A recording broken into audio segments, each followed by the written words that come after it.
நான் கருவறைக்குள்ள போகக்கூடாது. ஆனா மயானன்ற என் கருவறைக்குள்ள அவங்க வரும்போது கோயிலுக்குள்ள போனா அவங்க ஒரு திருநூறு கொடுக்குறாங்க. அதே மாதிரி நாங்களும் அவங்களை எரிச்சு சாம்பலா திருநூறா அவங்க கையில கொடுக்குறோம். இதனால மட்டுமே இன்னைய வரைக்கும் 23 வருஷமா எந்த குழந்தை இறந்ததையும் நான் காசு வாங்கினது கிடையாது. ஆதரவற்றவங்க, இல்லாதவங்க, இவங்க யாருக்கும் நான் பணம் வாங்கல.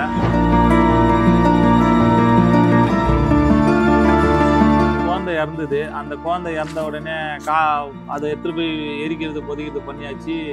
அந்த காசு எடுத்துட்டு வந்து வீட்டில் உட்காந்து சாப்பிடும் போது நமக்கும் குழந்தை இருக்கு. இப்போ ஒரு குழந்தை இறந்தது, அதனால தான் இன்னைக்கு நம்ம சாப்பிட்றோம்.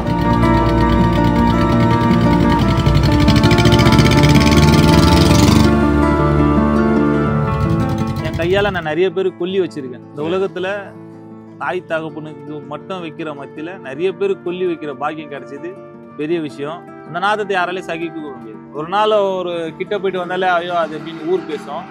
தினம் அதை நாங்க பண்றோம். இயற்கை பேராண்மை பண்ண இயக்குனர் ஜனநாதனோட அறிமுகம் கிடைச்சது. அவர் கூட தான் சில காலம் டிராவல் பண்ணேன். நிறைய பார்த்துருக்கேன் என் வாழ்க்கையில. அதாவது ஒரு மனுஷன் ஒரு நாளைக்கு ஒரு கதையை தான் பார்ப்பான். சுடுகாட்டுல இருக்கிறோம் ஒரு நாளைக்கு 4 கதையை பார்ப்பான்.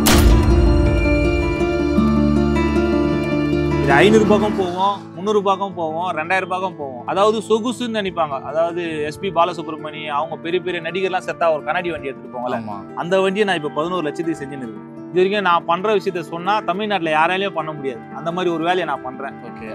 சொல்ல முடியுமா? வெட்டியானா இருந்து இந்த அளவுக்கு ஒரு பொது அறிவோடு இருக்குன்னா அதுக்கு கம்யூனிசமோ பெரியாரிசமோ அம்பேத்கரிசமும் தான் காரணம். இல்லைன்னா நானும் ஒரு சுடுகாடு மாரி வெட்டியா மாதிரி பள்ளம் தோண்டினேன், பொண நாச்சு வச்சுது, பேய் வந்துச்சு.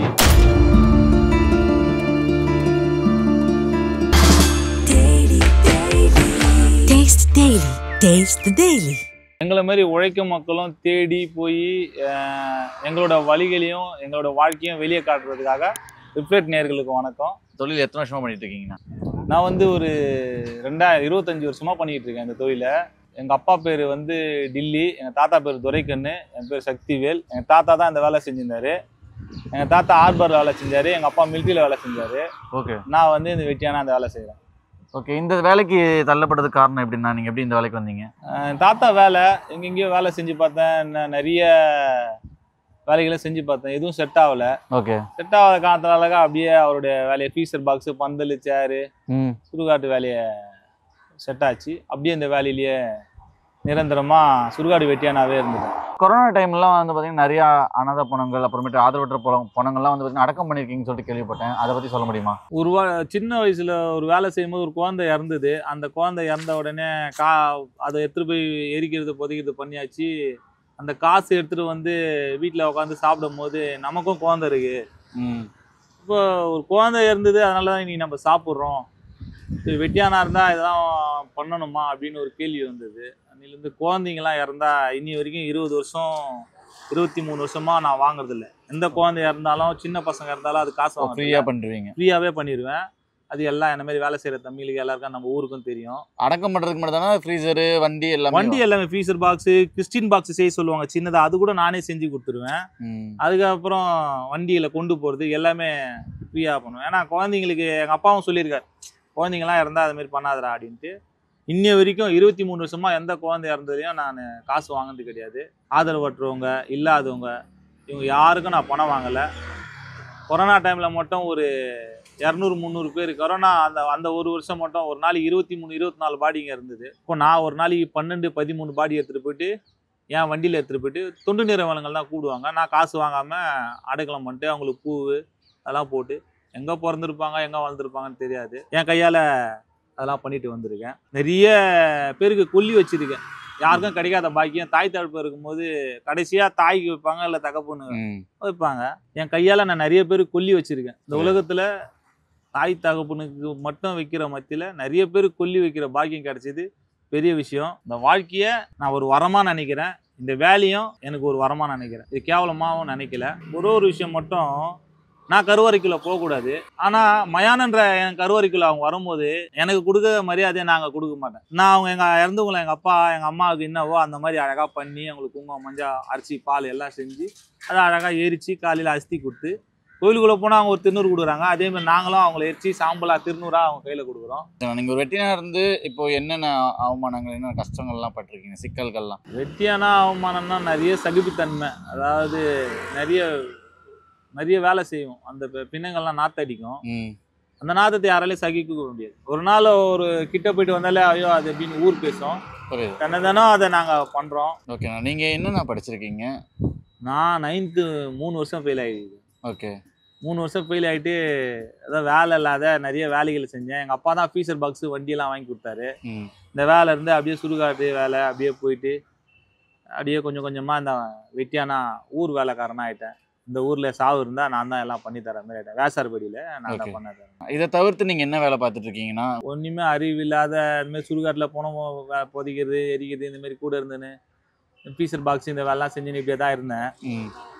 எனக்கு எஸ்பி ஜனநாதன் இயற்கை பேராண்மை பண்ண இயக்குனர் ஜனநாதனோட அறிமுகம் கிடைச்சிது. ஓகே, அவர் கூட தான் சில காலம் ட்ராவல் பண்ணேன்.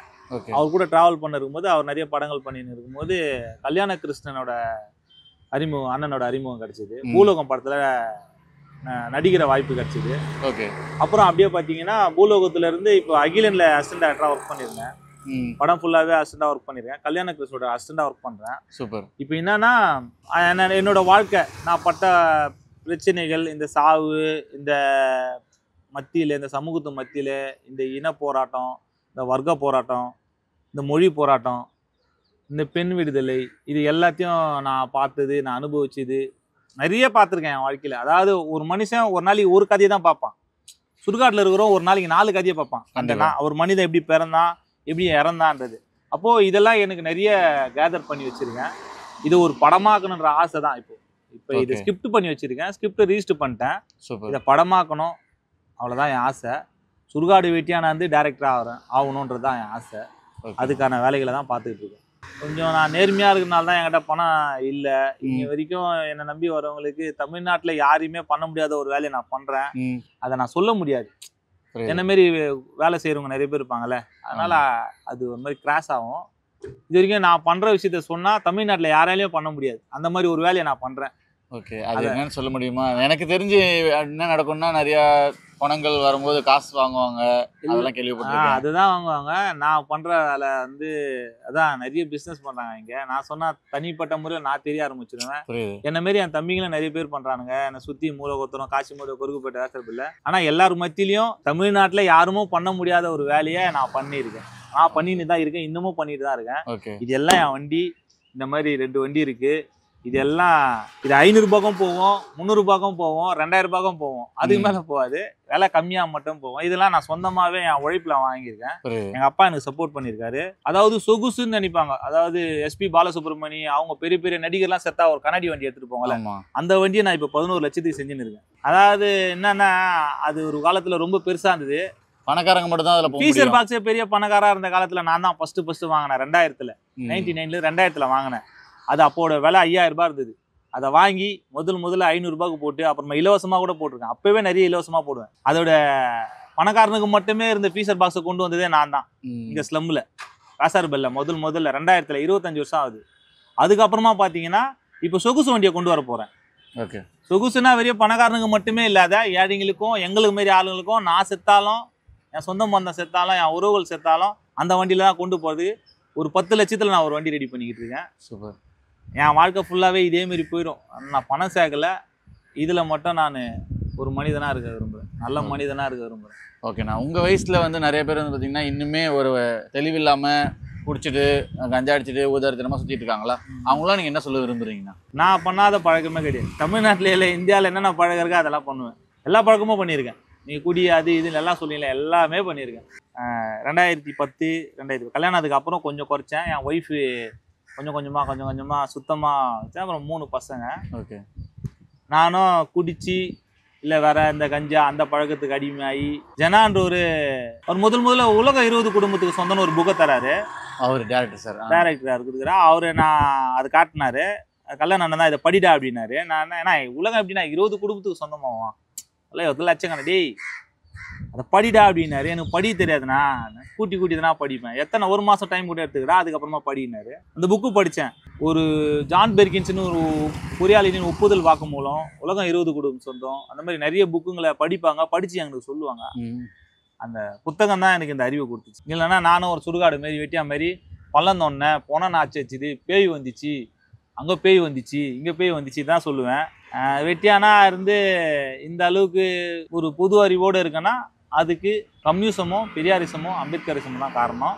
அதை நான் கற்றுக்கினேன். இன்னும் ஃபுல்லாக படிக்கலை, இப்போ தான் படிக்க ஆரம்பிச்சிருக்கேன். இன்னும் படித்தா நல்லா தெளிவாக ஆகிடுவேன்னு நினைக்கிறேன். சாதாரணமாக இளைஞராக இருக்கீங்க நீங்கள், இருந்தாலுமே நீங்கள் இந்த வேலை பார்க்கறதுனால நீங்கள் என்னென்ன அனுபவிச்சிருக்கீங்கண்ணா? இதனால மட்டுமே எங்களை இழிவாக பார்க்குற இந்த சமூகத்துக்கு மட்டும் நான் ஒன்று சொல்ல விரும்புகிறேன். என்றைக்காக இருந்தாலும் வெட்டியான உங்களுக்கு கடைசியாக இறுதி சடங்கு இறுதி மேலே செஞ்சு தான் ஆகணும். எந்த காலத்தை கொண்டும் அவங்கள இழிவாக பார்க்காதீங்க. இன்னமும் இங்கே சாதி பார்க்குறவங்க இருக்க தான் செய்கிறாங்க. எல்லா ஊர்லேயும் சாதி பார்க்குறாங்க, எல்லா மனிதர்களும் சாதி பார்க்குறாங்க. அவன் வேலையை கொண்டு ஒரு மனிதனை அவன் ஒழுக்கத்தை கொண்டு பிரிங்க. கேடி, கொலை பண்ணுறவன், லாபரி பண்ணுறவன், திருடன், கற்பழிக்கிறவன், அவனை நீங்கள் இழிவாக பார்க்கலாம். மனிதனை பிறப்பால் இழிவாக பார்க்காதீங்க. அவனோட வேலையை வச்சு அவன் தகுதியை பிரிக்காதீங்க. இவங்களை பார்த்து நான் கேட்டுக்கிறேன். ஓகேண்ணா, இவ்வளோ நேரம் கேள்விகளுக்கு ரொம்ப அழகாக ஆழமாக பதில் சொன்னீங்க. உங்கள் வாழ்க்கையில் இன்னும் மேலும் நீங்கள் மேலே போகணும்னு சொல்லிட்டு ரிஃப்ளெக்டிங் சார்பாக நான் வேண்டி கேட்டுக்கிறோன்னா உங்கள் நேரத்துக்கு நன்றி. ரொம்ப நன்றி.